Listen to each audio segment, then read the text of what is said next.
السلام علیکم ناظرین میں ہوں عتیق رحمان اور آپ دیکھ رہے ہیں میرا ڈیجیٹل چینل. ناظرین, علی امین گنڈا پور جو ہیں وہ اسلام آباد پہ یلغار کر رہے ہیں اور وہ ڈی چوک پہ قبضہ کرنا چاہتے ہیں. وہ اسلام آباد پہ قبضہ کرنا چاہتے ہیں. ان کے مطالبات کی سب کو سمجھ شاید نہ ہو, لیکن میں بتاتا ہوں. وہ چاہتے ہیں عمران خان کو چھوڑ دو اور الیکشن میں جو ہماری سیٹیں وہ ہمیں دے دو. مطلب جو وہ کہہ رہے ہیں اس کا ایک پروسیس ہے, ایک طریقہ ہے. کورٹس میں کیس ہیں, کرپشن کے کیسز ہیں. جب وہ کیسوں کا فیصلہ ہوگا تو آٹومیٹک آپ کے احتجاج کی ضرورت ہی نہیں ہے, آپ کے دھرنے کی ضرورت ہی نہیں ہے. عمران خان کو چھوڑ دیں گے. پہلے بھی تو بہت ساری صورت کاری ہوئی ہے نا, جو نے کافی سارا ریلیف دیا ہے عمران خان کو, بہت سارا ریلیف دیا ہے. بہت سارے کیسز جو بڑے جینون کیسز تھے ان میں یہ جو آپ کو پتہ ہے الیکشن کمیشن میں جو کیس تھا اس کا, جس میں انہوں نے ممنوعہ فنڈز لیے تھے غیر ملکیوں سے, یہودیوں سے, ہندوؤں سے, اس میں بھی عدالتوں نے ان کو ریلیف دیا ہے. پھر اس کے بعد عدت والا ایک کیس تھا, عدت میں نکاح والا, اس میں بھی ریلیف دیا ہے. اور ابھی بہت سارے اور توشہ خانہ کے بہت سارے کیس ابھی چل رہے ہیں. کچھ میں انہوں نے ان کو ضمانت دی ہے. ابھی 190 ملین پاؤنڈ کا کیس چل رہا ہے. جب عدالتیں مطمئن ہو جائیں گی, جب ہائی کورٹ بھی اس کو بری کر دے گا, سپریم کورٹ بھی کر دے گا, اس کے بعد ہم کہیں گے جی ٹھیک ہے عمران خان صاحب بے قصور ہیں, وہ چھوٹ جائیں گے. اس لیے دھرنے کی کیا ضرورت ہے. بڑے لیڈر پہلے بھی پکڑے گئے ہیں. نواز شریف پکڑا گیا ہے, نواز شریف کو بھی انہوں نے پکڑا, جیل میں بند کیا. مریم نواز جیل میں بند تھی, شہباز شریف جیل میں بند تھا, اس کے بعد حمزہ شہباز بند تھا, ان شاہد خان عباسی, مفتاح اسماعیل, سارے لیڈران خواجہ, کسی نے دھرنا تو نہیں دیا. سارے عدالتوں کے ذریعے وہ مطلب باہر آئے ہیں اور آج وہ باہر موجود ہیں. ذوالفقار بھٹو جو تھے ان کو عدالت نے پھانسی دے دی تھی, تو انہوں نے بھی دھرنا نہیں دیا تھا کہ ذوالفقار بھٹو کو چھوڑو. اس طرح کی کوئی انہوں نے بات نہیں کی. مطلب عدالتی راستہ اختیار کریں نا. یہ علی امین گنڈا پور وہی ہیں جناب. پھر دوسرا آپ کہتے ہیں الیکشن کا کہ یہ فارم 45-47 کی جو باتیں کرتے ہیں اس کے لیے الیکشن ٹریبونل بن گئے ہیں. 8 الیکشن ٹریبونل بن گئے ہیں پنجاب کے اندر, لاہور ہائی کورٹ کے چیف جسٹس کے مشورے کے ساتھ, جو بڑی جلدی سماعت کرے گا اور ری کاؤنٹنگ ہوگی, پتہ چل جائے گا جناب. میں آپ کو بتا دیتا ہوں, اگر ری کاؤنٹنگ ہوئی تو آپ کو لگ پتہ جائے گا. میرا خیال ہے پی ٹی اے کی سیٹیں جو یہ آزاد بندے جیتے تھے, جن کو یہ پی ٹی اے کے کنسیڈر کر رہے ہیں, وہ ان کی سیٹیں بہت کم ہوں گی. کیونکہ جو اس وقت فیض حمید کی واقفیت چل رہی تھی جو ایجنسیز کی, اس کی وجہ سے پی ایم ایل این بہت جگہوں سے انہوں نے ان کو ہرایا ہے. یہی وجہ ہے کہ جو 3 سیٹیں جو تھی پنجاب کی, وہ دیکھیں نا, وہ دوبارہ سے پی ایم ایل این ری کاؤنٹنگ میں وہ جیت چکی ہے, بلکہ چوتھی بھی ایک آ رہی ہے ان کو. اس طرح ایک صوبائی اسمبلی کی بھی ہے. اس کے علاوہ ایک انہوں نے ضمنی الیکشن میں ان کی سیٹ چھین بھی لی تھی. اب علی امین گنڈا پور, یہ وہی علی امین گنڈا پور ہیں جو پچھلی دفعہ جب عمران خان دھرنے دیتا تھا, لانگ مارچ کرتا تھا, تو یہ کے پی سے آئے تھے اسلام آباد پہ یلغار کرنے کے لیے. اس وقت بھی ان کی گاڑی سے شراب کی بوتلیں, چرس اور پتہ نہیں کیا کیا چیزیں, ناجائز اسلحہ وہ برآمد ہوا تھا. وہ بھی کیس ابھی چل رہا ہے. ابھی اور بہت سارے کیس ہیں. آج بھی انہوں نے ضمانتیں لی ہیں. کچھ کیس بہت ہیں ان پہ, آج بھی کیس بنیں گے دوبارہ سے ان پہ.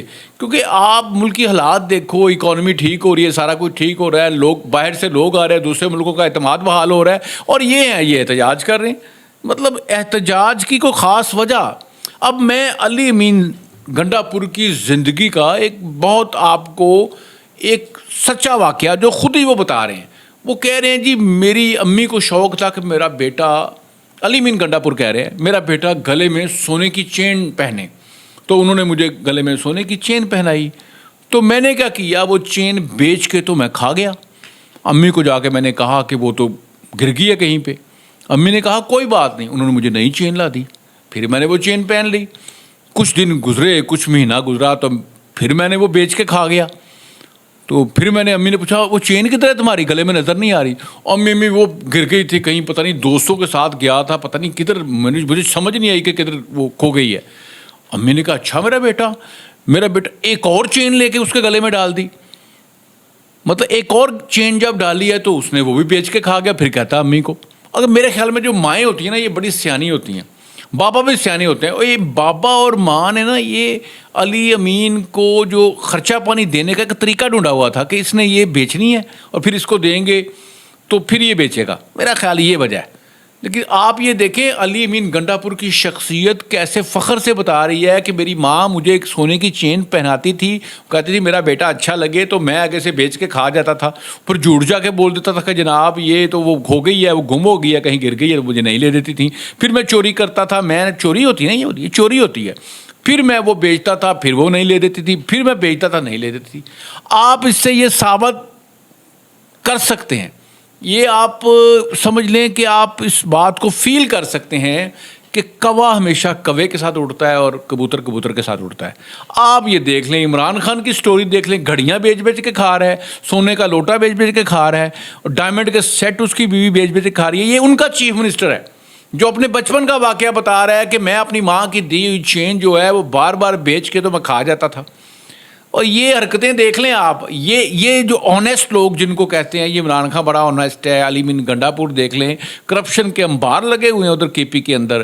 کے پی کے اندر آپ کو پتہ ہے چوری ہو رہی ہے، حکومتی وسائل پہ قبضہ کیا ہوا ہے انہوں نے اور اس کو بے دریغ استعمال کر رہے ہیں. آج بھی دیکھ لیں آپ کہ سرکاری وسائل کا استعمال کیا جا رہا ہے، سرکاری مشینری 112 کی گاڑیاں، جو سرکاری افسران ہیں، سرکاری اسکولوں کے ٹیچر، یہ سارے لے کے آ رہے ہیں. ویسے کون آ رہا ہے آپ کے ساتھ؟ مہنگائی تو آپ کو پتہ نیچے آ گئی ہے 6.90، اسٹاک ایکسچینج اوپر ہے، ملکی حالات ٹھیک ہو رہے ہیں، لیکن آپ کو تکلیف ہو رہی ہے کہ انہوں نے ٹھیک کر لینے ہیں. ان کو 1 سال اور ملا تو ملکی حالات ٹھیک، بجلی کے بل بھی کم ہو جاتے ہیں، گیس کے بل بھی کم ہو جاتے ہیں. پھر آپ کا کیا رہ جائے گا؟ لوگ تو پرفارمنس دیکھتے ہیں، پھر تقریر آپ کے پاس وہی تقریر رہ جائے گی. اقوام متحدہ میں جا کے جو UN میں آپ نے اسپیچ کی تھی وہی بچنی ہے.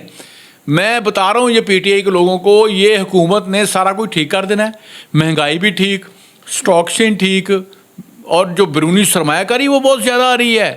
ایکسپورٹ میں ریکارڈ بن رہا ہے، اتنی ایکسپورٹ آج تک نہیں ہوئی، ملک ٹھیک ہو رہا ہے، سارا کچھ ٹھیک ہو جانا ہے. اور پی ٹی آئی کے پاس کیا بچنا ہے؟ وہی UN والی اسپیچ، کہ وہ اسپیچ دیکھا کریں گے اور کہیں یہ عالم اسلام کا لیڈر تھا، یہ جناب بہت بڑا اسلامی مفکر تھا، یہ جناب ہمارا لیڈر تھا، یہ بڑا ایماندار تھا. ایماندار آپ ہی نہیں کہتے رہنا ہے، عدالتوں نے کہتے رہنا یہ بے ایمان ہے، عدالتوں نے کہہ رہا ہے یہ صادق و امین نہیں ہے، یہ چور ہے، یہ ڈاکو ہے.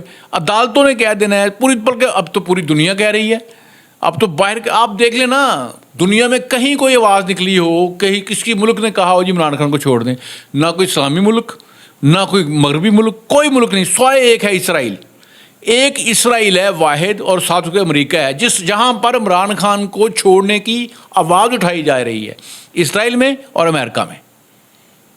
یہ ٹاپ یہودی ملکوں میں عمران خان کو چھوڑنے کی بات کی جا رہی ہے. باقی نہ کوئی اسلامی ملک کہہ رہا ہے، دیکھیں نہ کوئی اور ملک کہہ رہا ہے. ہمارے پاکستان میں ایک قانون ہے، عدالتیں ہیں، وہ چھوڑ دیں اگر بے قصور ہوا تو. ابھی تو 190 ملین پاؤنڈ کیس چل رہا ہے. تو جناب یہ میں آپ کو بتانا چاہتا تھا، علی امین گنڈا پور جو ہیں ہوش کے ناخن لیں.